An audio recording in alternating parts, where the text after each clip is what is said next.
very exciting. You're coming to Comic Con in Tampa this upcoming weekend. You've gone to plenty of these throughout your career. What's the best question or interaction you've gotten or you get at these events?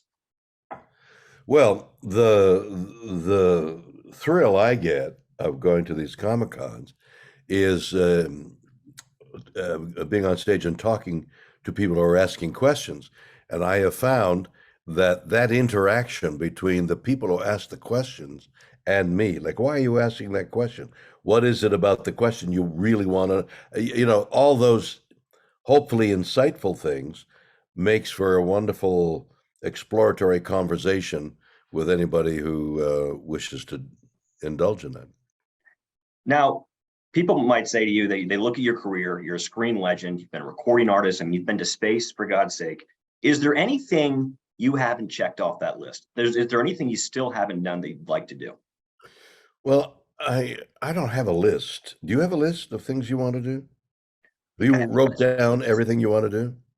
I actually have written down everything I have to Well, do, but what happens if you cross the street and you see something else you want to do? Do you take out your pad and write it down? I want to do that. I want to have a cup of coffee there, or I want to do that addition. I mean, things come up in your life that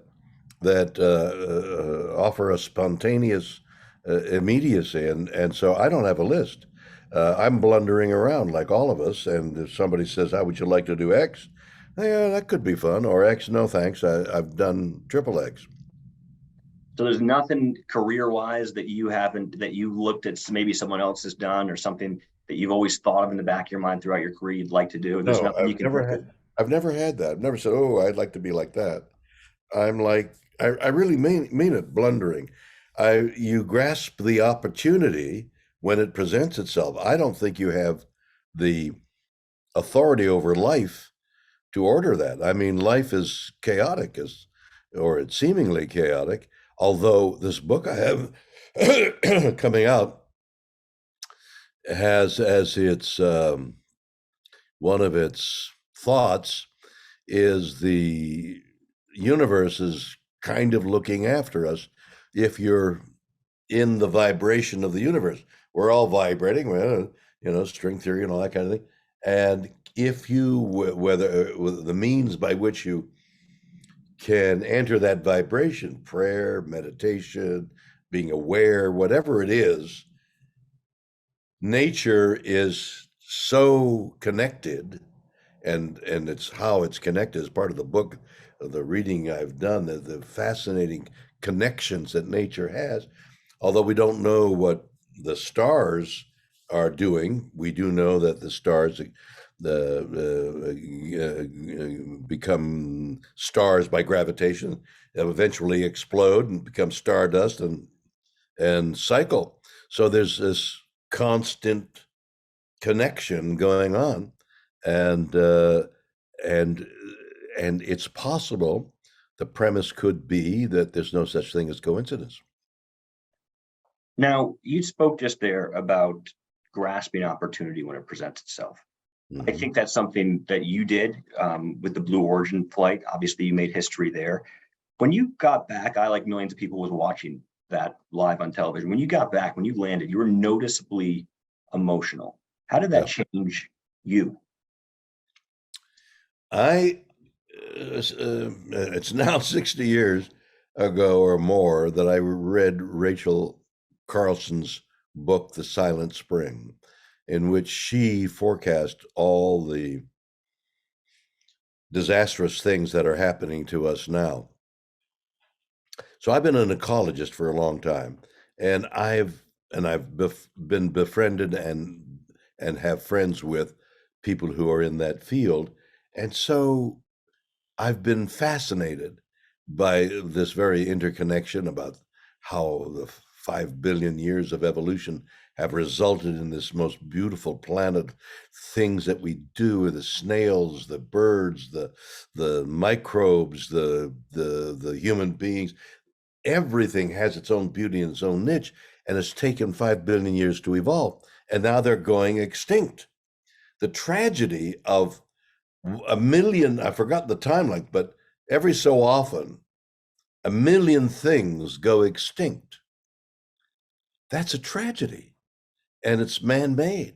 Well, not completely, but it is man-made, and we're seeing the results now of everything burning and drying up and changing. I felt that. I saw that implicitly on my trip there. That's what moved me. I was in mourning. I was in grief for the world. Yes. What you're saying is you saw something that was once so beautiful and you thought about the destruction of it and you saw that kind of separated stance. That separated perspective gave you a sense of grief about what's happening in the world. Yeah, I wish I could have said that as well as you did. Well, it's not the first, excuse me, it's not the first time you've made history. The kiss between you and Nichelle Nichols in 1978, that was a groundbreaking moment. When you look back at that from just a civil rights perspective, what do you feel? Well, again, it's the chaos of life. The script called for me to kiss this beautiful woman. And so I, with delight, kissed this beautiful woman. I was aware, maybe some of the southern stations might not play it. At that time. It was, there was that kind of thinking going on among some people.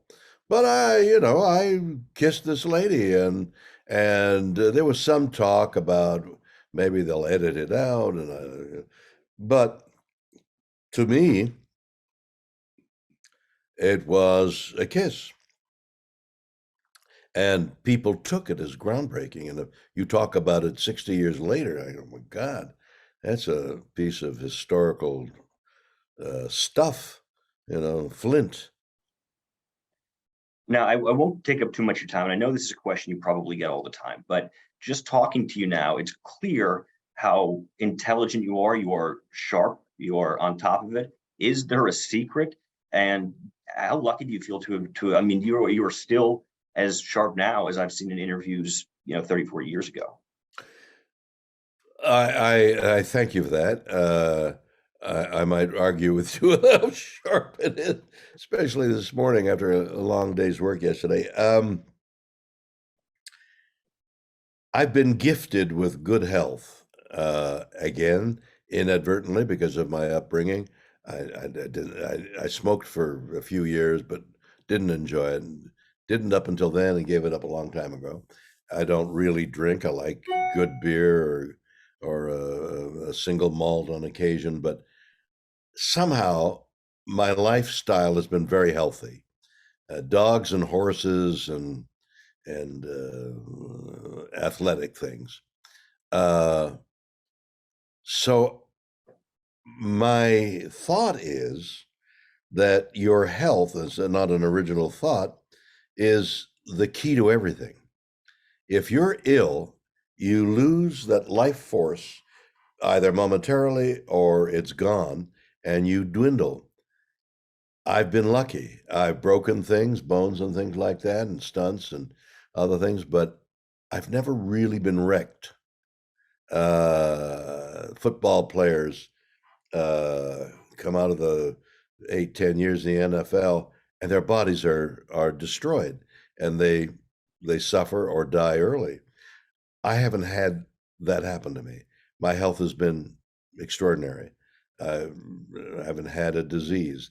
So everything about the chaos, the accident, or the non-accident, the fact that there's an element of in my brain that suggests there's no accident.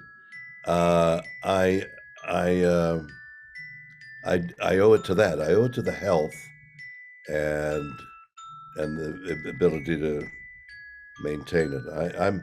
I've got the life force still. I've got the vitality. Right. Sorry about that. I turned it on silent and it didn't go silent. Well, I'm Okay. sure you've only got a couple more minutes. I've only got two more questions for you, if you don't mind. No, I don't mind at all. And while we're talking, I'd like to make sure that your audience knows that at Tampa Bay Convention Hall, Friday and Saturday, I'll be there. I'll be there Friday evening. I'll be there all day Saturday, and looking forward to seeing your audience come. But I just wanted to make sure they knew I was anxious to see them. Yeah, and I think that you certainly will be the star of the show, as I'm sure you are at most of these Comic Cons. When you look back at your life, not just your extraordinary career, when you look back at your life, what is the thing that you're most proud of? I was given an award a little while ago, Lifetime Achievement Award, and I thought, everybody's life is an achievement. Just getting through it is an achievement. Everybody deserves a Lifetime Achievement Award. Why me? But I had to go there and say something. So what occurred to me was if I was proud of anything that I've done, is cultivate the inner child that's in me. That 3, 4, 5, 6, 7-year-old child who says, "What's that? And why is that there? And who is that? And what do you do? And why is that possible? And how do you make that?" I have that. I don't know whether I've always had it. I think it's gradually grown, but I've had interview shows, which one interview show called "I Don't Understand," and I just talk to people about things I didn't understand, which is everything, because nobody understands anything, and so this inquisitive. I mean, I really want to know a person's story. So when I did those shows, I would be very close to them. I would be able to, I'd be 18 inches away, which is for me the prime distance. Not so close I'm intruding, not so far back that it isn't like an intimate conversation. And if I have accomplished anything, it's maintaining that. Like the overweening question now is what happens after you die. So that's an interesting exploration. It's absolutely fascinating. And then my final question is one that is more geared toward Comic Con, a little bit lighter of a question. I read somewhere that you haven't even seen all of your Star Trek episodes. You don't like watching yourself back on the screen. I'm curious, for the Trekkies out there, the fans, do you watch any of the current Star Trek series? No, it's embarrassing. I got to tell you, people come up, say, "Yeah, no, I'm Captain Kirk." I'm like, "Wow, really?" If you know, it's been it's shocking in a way, but I watch a lot of sports, a lot of news. I'm a newsaholic, and I love movies, and so watching these hour shows is not something I do. Although I'm being told by my kids and everything, "Oh, you got to binge watch X, Y, and Z," and I don't have that time. I'd rather talk to you. Well, thank you so much, and I really appreciate you having this conversation. It was truly an incredible honor for me, and so I just want to thank you for that. My pleasure, and again, I'll be there Friday night and Saturday. Okay, looking forward to it. Thanks again, Mr. Shatner. I really appreciate your time. Pleasure. Pleasure talking to you. Bye-bye. By the way, those were intelligent questions. Thank you very much.